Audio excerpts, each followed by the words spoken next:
Big boss Malayalam 7ാം സീസണിലെ തന്റേതായിട്ടുള്ള ഗെയിമുമായിട്ട് മുന്നോട്ട് പോവുകയാണ് രേണു സുധി.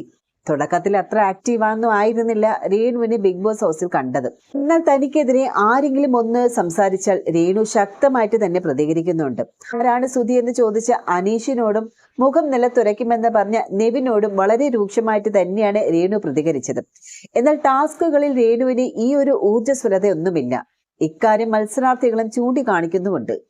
രേണുവിനെ വിമർശിക്കാൻ എന്തെങ്കിലും കിട്ടാൻ കാത്തിരിക്കുകയാണ് രേണുവിന്റെ ഹേറ്റേഴ്സ് ആയിട്ടുള്ള പല ബ്ലോഗർമാരും.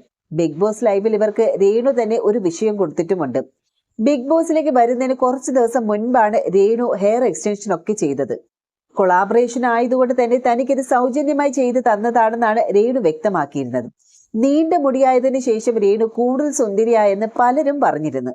ബിഗ് ബോസ് വീട്ടിലെ സഹ മത്സരാർത്ഥികളോട് സംസാരിക്കവേ രേണു ഈ ഒരു ഹെയർ എക്സ്റ്റൻഷന്റെ കാര്യങ്ങളും അതിന്റെ പ്രശ്നങ്ങളൊക്കെ പറഞ്ഞു. അതായത് വെച്ച മുടി ഇളകി പോകുന്നുണ്ട് എന്നാണ് രേണു പറഞ്ഞത്.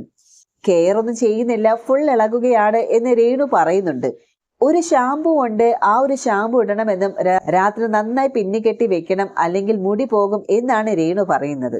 അങ്ങനെ രേണു ഹെയർ എക്സ്റ്റൻഷൻ ചെയ്ത് കൊടുത്തവരെ രേണു കുറ്റം പറഞ്ഞു എന്നാണ് സോഷ്യൽ മീഡിയയിലെ ആരോപണം. രേണുവിനെതിരെ സോഷ്യൽ മീഡിയയിൽ കുറെ പേര് നെഗറ്റീവ് കമന്റ് ഇടുന്നത് കണ്ട് ആ ഒരു വിഷമത്തിൽ ചെയ്ത ഒരു കൊളാബറേഷൻ ആണിതെന്നാണ് ഹെയർ എക്സ്റ്റൻഷൻ ചെയ്തു കൊടുത്തിരുന്ന കോസ്മോട്ടോളജിസ്റ്റ് അന്ന് പറഞ്ഞിരുന്നത്. രേണുവിനെതിരെ സോഷ്യൽ മീഡിയയിലെ വിമർശനങ്ങൾ വരുന്നുണ്ട്. ജ്വല്ലറി ഒരു സ്വർണ്ണമാല കൊടുത്തിട്ടുമുണ്ടായിരുന്നു. ഇനി എന്നാണാവോന്തോ അത് സ്വർണമല്ല എന്ന് പറഞ്ഞ് രേണു വരുന്നതെന്നും രേണു തനിക്ക് സഹായം ചെയ്ത എത്ര പേരെയാണ് കുറ്റം പറയുന്നത് എന്നുമെല്ലാമാണ് ചോദ്യങ്ങൾ വരുന്നത്.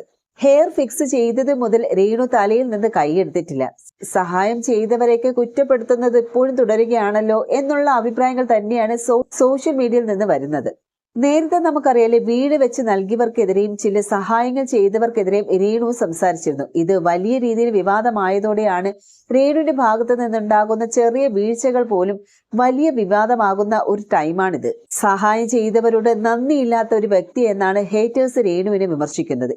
എന്നാൽ വിമർശനങ്ങളൊന്നും രേണു കാര്യമാക്കാറേയില്ല. നമ്മൾ കണ്ടതാണല്ലോ കഴിഞ്ഞ ദിവസത്തെ ആ ഒരു എപ്പിസോഡിലെ രേണുവിനെ ലാലേട്ടൻ വിമർശിച്ചിരുന്നു.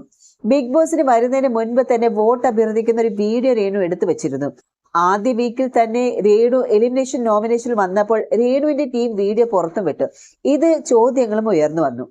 ഇതിനെതിരെയാണ് ലാലേട്ടന് സംസാരിച്ചത്. ഇത് ശരിക്കും നല്ല പ്രവൃത്തിയാണോ, അല്ലെങ്കിൽ ഇതുകൊണ്ടൊന്നും ആരും ജയിക്കാനും തോൽക്കാനും പോകുന്നില്ല എന്നും നിങ്ങൾ സ്വന്തമായിട്ട് കളിക്കണം എന്നാണ് മോഹൻലാൽ പറഞ്ഞത്. പിന്നാലെ ബിഗ് ബോസ് ക്യാമറയ്ക്ക് മുന്നിൽ രേണു ക്ഷമയും പറഞ്ഞു. കസിനാണ് വീഡിയോ പങ്കുവച്ചതെന്നും ഇനി ഇങ്ങനെയൊന്നും കസിൻ ചെയ്യരുത് എന്നും രേണു ക്യാമറയ്ക്ക് മുന്നിലും പറഞ്ഞു. രേണുവിന്റെ PR ടീം സോഷ്യൽ മീഡിയയിൽ ഇപ്പോൾ ശക്തമായി തുടരുകയാണ്.